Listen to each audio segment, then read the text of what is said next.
Okay, तो हम आगे चलते हैं। नेक्स्ट टॉपिक है शक्तिशाली अमृत वेले के लिए सारे दिन पर अटेंशन।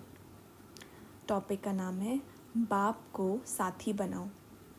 सदा उठते ही पहले बाप से मीठी मीठी बातें करना और दिन में भी बीच बीच में अपने आप को चेक करना कि बाप के साथ है, और रात को बाप के साथ ही सोना, अकेले नहीं सोना। तो सदा बाप का साथ अनुभव होता रहेगा, सभी को बाप का संदेश देते रहेंगे। नेक्स्ट टॉपिक है मर्यादा की लकीर के अंदर ही रहो।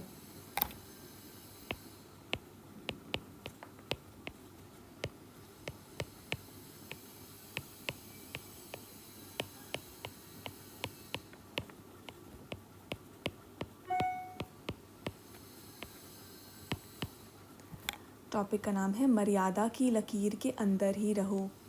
अपने को सच्ची सीता समझते हो? सच्ची सीता अर्थात हर कदम श्रीमत की लकीर के अंदर। तो सदा लकीर के अंदर रहते हो ना। राम एक है, बाकी सब सीताएं हैं। सीता को लकीर के अंदर ही बैठना है। सदा बाप की याद, सदा बाप की श्रीमत, ऐसी लकीर के अंदर रहने वाली सच्ची सीता। एक कदम भी बिना श्रीमत के नहीं। जैसे ट्रेन को पटरी पर खड़ा कर देते हैं तो ऑटोमेटिकली रास्ते पर चलती रहती है, ऐसे ही रोज़ अमृत वेले याद की लकीर पर खड़े हो जाओ। अमृत वेला है फाउंडेशन। अमृत वेला ठीक है तो सारा दिन ठीक हो जाएगा। प्रवृत्ति में रहने वालों का विशेष अमृत वेले का फाउंडेशन पक्का होना चाहिए, तो सारा दिन स्वतः ही सहयोग मिलता रहेगा। लौकिक प्रवृत्ति में रहते भी सदा एक बाप की सच्ची सीता बनकर रहो। सीता को सदा राम ही याद रहे, नस नस में राम की स्मृति की आवाज़ हो, ऐसी सच्ची सीताएं हो ना। इसी को कहा जाता है न्यारा और प्यारा। जितना न्यारे उतना बाप के प्यारे। अमृत वेले उठने से लेकर हर कर्म, हर संकल्प और हर वाणी में भी रेगुलर। एक भी बोल ऐसा ना निकले जो व्यर्थ हो। अमृत वेले से लेकर रात तक जो भी बाप ने श्रीमद मत दी है, श्रेष्ठ मत दी है, उसी मत के अनुसार सारी दिनचर्या व्यतीत करते हो। उठना कैसे, चलना कैसे, खाना कैसे है, कार्य व्यवहार कैसे करना है, सबके प्रति श्रेष्ठ मत मिली हुई है। उसी श्रेष्ठ मत के प्रमाण हर कार्य करते हो। अमृत वेले से लेकर हर कर्म में चेक करो कि सुकर्म किया, वह व्यर्थ कर्म किया या कोई विकर्म भी किया। सुकर्म अर्थात श्रीमत के आधार पर कर्म करना। श्रीमत के आधार पर किया हुआ कर्म स्वतः ही सुकर्म के खाते में जमा होता है। तो सुकर्म और विकर्म को चेक करने की विधि ये सहज है। इस विधि के प्रमाण सदा चेक करते चलो। अमृत वेले के उठने के कर्म से लेकर रात के सोने तक हर कर्म के लिए श्रीमत मिली हुई है। उठना कैसे है, बैठना कैसे है, सब बताया हुआ है ना। अगर वैसे नहीं उठते तो अमृत वेले से श्रेष्ठ कर्म की श्रेष्ठ प्रारब्ध बना नहीं सकते, अर्थात व्यर्थ और विकर्म के त्यागी नहीं बन सकते। तो इस संबंध का भी त्याग, व्यर्थ का भी त्याग करना पड़े। कई समझते हैं कि कोई विकर्म तो किया नहीं, कोई भूल तो की नहीं, कोई ऐसा बोल तो बोला नहीं, लेकिन व्यर्थ बोल समर्थ बनने नहीं देंगे, अर्थात श्रेष्ठ भाग्यवान बनने नहीं देंगे। नेक्स्ट टॉपिक है सारे दिन में भिन्न भिन्न रूप धारण करो।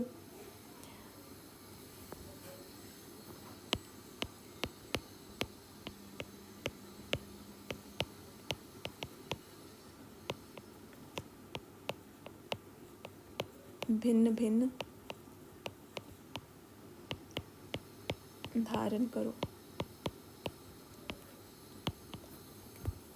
स्मृति में रखने के 5 स्वरूप। पहला, मैं बच्चा हूँ। दूसरा, मैं गॉडली स्टूडेंट हूँ। तीसरा, मैं रूहानी यात्री हूँ। चौथा, मैं योद्धा हूँ। पांचवा, मैं ईश्वरीय व खुदाई खिदमतगार हूँ। ये 5 स्वरूप स्मृति में रहे। जैसे बाप दादा के 3 मुख्य रूप है तो सर्व संबंध, फिर भी 3 मुख्य संबंध है ना। ऐसे ही सारे दिन के अंदर आपके भी मुख्य 3 रूप आपको याद रहने चाहिए। जैसे बाल अवस्था, युवा अवस्था और वृद्धावस्था होती है, फिर मृत्यु होती है। यह चक्र चलता है ना, तो सारे दिन में 3 रूप कौन से याद रहे, जिससे स्मृति भी सहज रहे और सफलता भी ज़्यादा हो।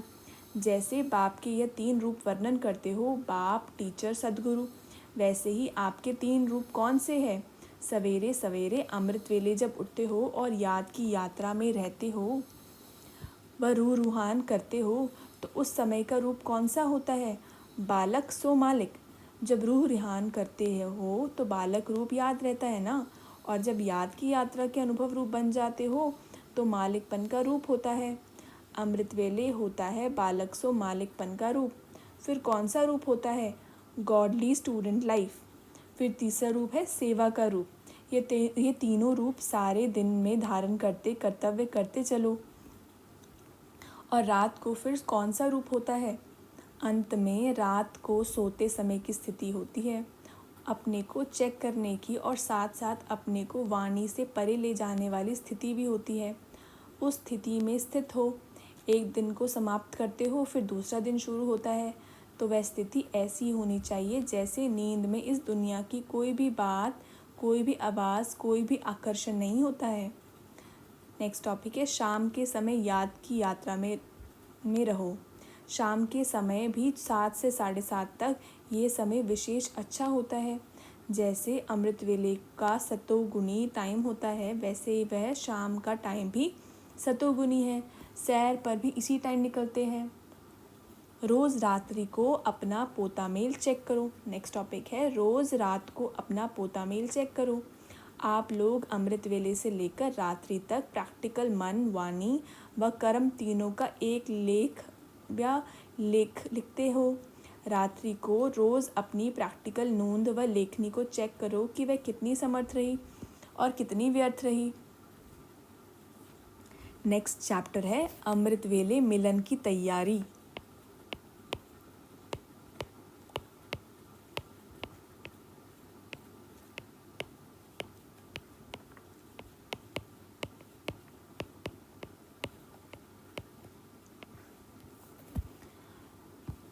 अधिकारीपन का अनुभव। टॉपिक है अधिकारीपन का अनुभव। सभी सुबह को उठते ही गुड मॉर्निंग करते हो, याद में बैठते हो। रोज़ अमृत वेले उठते ही पहले याद में बैठना। अमृत वेला हुआ, आँख खुली और सेकंड में जंप लगाकर बाप के साथ बैठ जाओ। साथ के कारण जो बाप के खजाने सो आपके खजाने अनुभव करेंगे। नॉलेज के आधार पर नहीं, लेकिन प्राप्ति के आधार पर। अधिकार के तख्त पर बैठे हुए होने के कारण अधिकारीपन का अनुभव होगा। तो बाप खुदा दोस्त के रूप में अधिकार का तख्त ऑफर कर रहे हैं। उठो और तख्त पर बैठ जाओ। थोड़े समय के अधिकार के तख्त निवासी होने से जो भी चाहो वो बन सकते हो। जैसे हद के राजा थोड़े समय की राजाई से क्या अधिकार में नहीं कर लेते हैं। अब बेहद तख्त नशीन इस गोल्डन समय पर वर्तमान समय सहज ही अपनी गोल्डन एज स्थिति बना सकते हो और भविष्य गोल्डन एज दुनिया में श्रेष्ठ पद प्राप्त कर सकते हो। समझा? सहज पुरुषार्थ का समय और सहज साधन। नेक्स्ट टॉपिक है आत्म अभिमानी स्थिति और बाबा के साथ संबंध। सदा उठते ही पहले बाप से मीठी मीठी बातें करना। आंखें खुलते ही पहला परिवर्तन यह करो कि मैं शरीर नहीं आत्मा हूँ। पहले सेकंड के पहले संकल्प से जब जागते हो तो यह पहला संकल्प ही सारे दिन का आधार है। यदि पहले संकल्प के परिवर्तन में सफल नहीं हुए तो स्व कल्याण व विश्व कल्याण के कार्य में भी सफल नहीं होंगे। परिवर्तन शक्ति को अमृत वेले से शुरू करना चाहिए। सृष्टि चक्र के आदिकाल से जैसे ब्रह्मलोक से आत्माएं पाठ बजाने के लिए आती है, ठीक इसी तरह अमृत वेला शुरू होना चाहिए। इस समय आँख खुलते ही पहला संकल्प यही होना चाहिए कि मैं आत्मा बाप से मिलन मनाने आई हूँ। ये शक्तिशाली संकल्प, श्रेष्ठ संकल्प, बोल और कर्म का आधार बन जाएगा। तो पहला परिवर्तन है कि मैं कौन। ये परिवर्तन की स्मृति ही सारे दिन का फाउंडेशन है, फिर उसके ऊपर ही सब कुछ आधारित है। दूसरा परिवर्तन का संकल्प करो, मैं किसका हूँ, मेरे सर्व संबंध किससे है, सर्व प्राप्तियाँ किससे है। तो पहला परिवर्तन है शरीर का, फिर दूसरा है शरीर के संबंध का। इस परिवर्तन के आधार पर ही बाप से संबंध जुड़ता है और सर्व प्राप्तियों का आधार बनता है। इसी परिवर्तन को सहज याद और सहज योग कहा जाता है। दिन की आदि बेला से ही परिवर्तन शक्ति के आधार पर आप अधिकारी बन सकते हो। नेक्स्ट टॉपिक है उठते ही संकल्प करो मैं फरिश्ता हूँ। टॉपिक का नाम है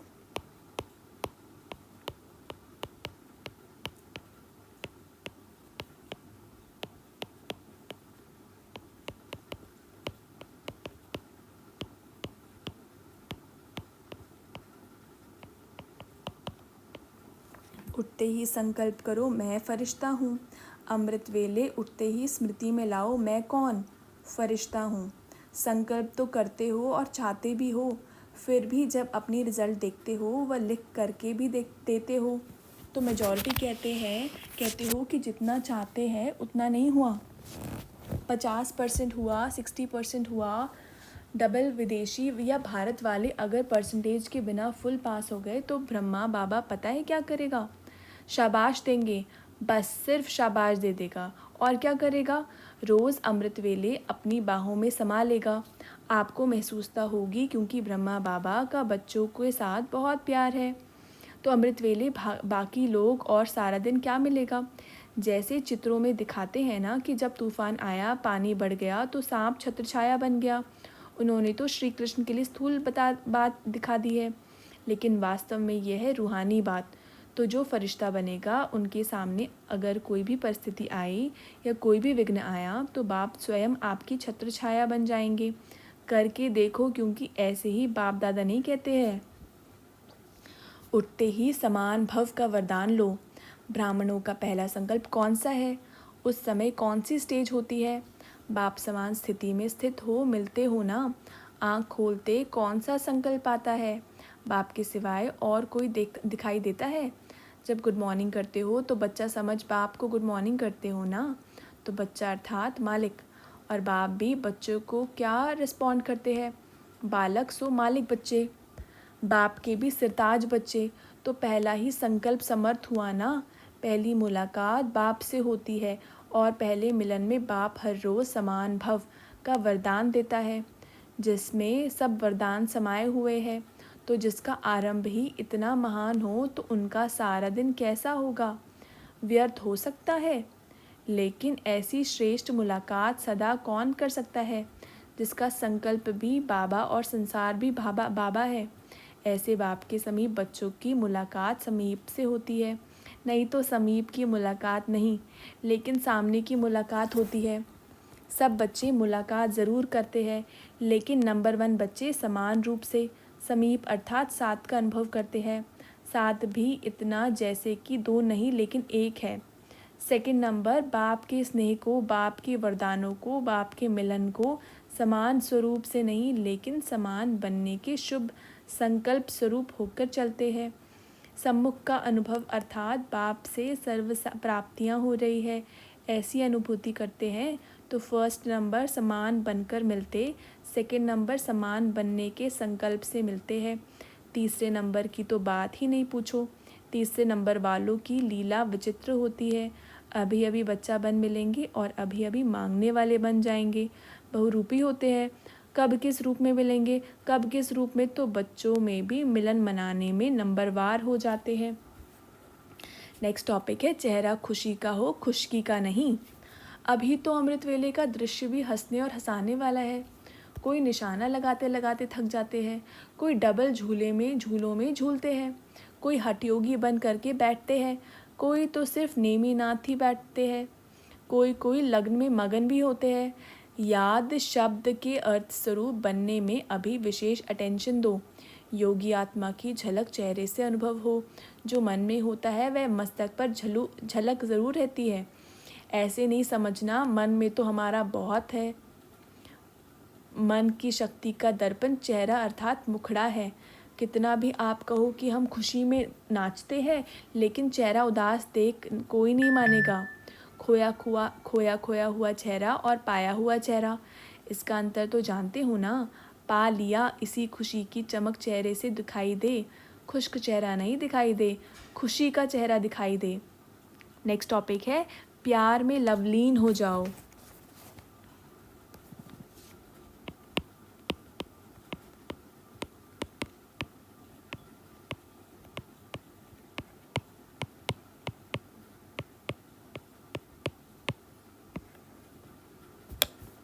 अमृत वेले महारथी बच्चे और सब बच्चे सब जब रूह रिहान करते हैं तो महारथियों की रूह रुहान और मिलन मुलाकात और अनेक आत्माओं के मिलन और रूह रुहान में क्या अंतर होता है। ये जो गायन है कि आत्मा परमात्मा में लीन हो जाती है, ये कहावत किस रूप में रॉन्ग है? क्योंकि एक शब्द बीच से निकाल दिया है। सिर्फ लीन शब्द नहीं है, लेकिन लव लीन। एक शब्द है लीन, एक है लव में लीन। जो कोई अति स्नेह से मिलते हैं तो उस समय स्नेह के मिलन के शब्द क्या निकलते हैं? ये तो जैसे कि एक दूसरे में समा गए हैं या दोनों मिलकर एक हो गए हैं। ऐसे ऐसे स्नेह के शब्दों को उन्होंने इस रूप से ले लिया है। ये जो गायन है कि वे एक दूसरे में समाकर एक हो गए, ये है महारथियों का मिलन। बाप में समा गए अर्थात बाप का स्वरूप हो गए। ऐसा पावरफुल अनुभव महारथियों का होगा। बाकी और जो बच्चे हैं वे स्नेह शक्ति खींचने की कोशिश करते हैं, युद्ध करते करते समय समाप्त कर देंगे, लेकिन महारथी बैठे और समाए। उनका लव इतना पावरफुल है जो बाप को स्वयं में समा देते हैं। बाप और बच्चा समान स्वरूप की स्टेज पर होंगे। जैसे बाप निराकार वैसे बच्चा, जैसे बाप के गुण वैसे महारथी बच्चों के भी समान गुण होंगे। मास्टर हो गए ना, तो महारथी बच्चों का मिलन अर्थात लवलीन होगा। बाप में समा जाना अर्थात समान स्वरूप का अनुभव करना। उस समय बाप और महारथी बच्चों के स्वरूप और गुणों में अंतर नहीं अनुभव करेंगे। साकार होते हुए भी निराकार स्वरूप में के लव में खोए रहेंगे। तो स्वरूप भी समान हो गया ना, अर्थात अपना निराकारी स्वरूप प्रैक्टिकल स्मृति में रहता है। जब स्वरूप बाप समान हो तो गुण भी बाप समान। इसलिए महारथियों का मिलन अर्थात बाप में समा जाना। जैसे नदी सागर में समाकर सागर स्वरूप हो जाती है, अर्थात बाप के गुण स्वयं में अनुभव होते हैं। जो ब्रह्मा का अनुभव साकार में था वह महारथियों का भी होगा। ऐसा अनुभव होता है। यह है सागर में समा जाना अर्थात स्वयं को संपूर्ण स्टेज का अनुभव करना। यह अनुभव अब ज़्यादा होना चाहिए। हर संकल्प से वरदानी नज़र से निहाल करने वाले बाप दादा हर बच्चे की समीपता को देखते हैं। समीप अर्थात समा जाना। अमृत वेले का टाइम विशेष ऐसा पावरफुल अनुभव करने का है। ऐसे अनुभव का प्रभाव सारा दिन चलेगा। जो अति प्यारी वस्तु होती है वह सदा समाई हुई रहती है। यह है महारथियों का मिलन अमृत वेले का। बाप दादा भी चेक करते हैं कौन कौन कितना समीप है। जैसे मंदिर का पर्दा खुलता है दर्शन करने के लिए, वैसे अमृत वेले की सीन भी होती है पहले मिलन मनाने की। हर बच्चा अमृत वेले मिलन मनाने के लिए फर्स्ट नंबर मिलन मनाने की दौड़ लगाने में तत्पर होता है। बाप चकमक चुंबक है ना, तो ऑटोमेटिकली जो स्वयं स्वच्छ होते हैं वह समीप आते हैं। बाहर की रीति से चाहे कोई कितना भी प्रयत्न करे, लेकिन चुंबक चकमक की तरफ समाने वाली स्वच्छ आत्माएं ही होती है। चाहे कोई कितना भी प्रयत्न करे, लेकिन चुंबक की तरफ समाने वाली स्वच्छ आत्माएं ही होती है। नेक्स्ट चैप्टर हम पढ़ेंगे अमृत वेले शक्तिशाली याद, जो हम नेक्स्ट वीडियो में देखेंगे।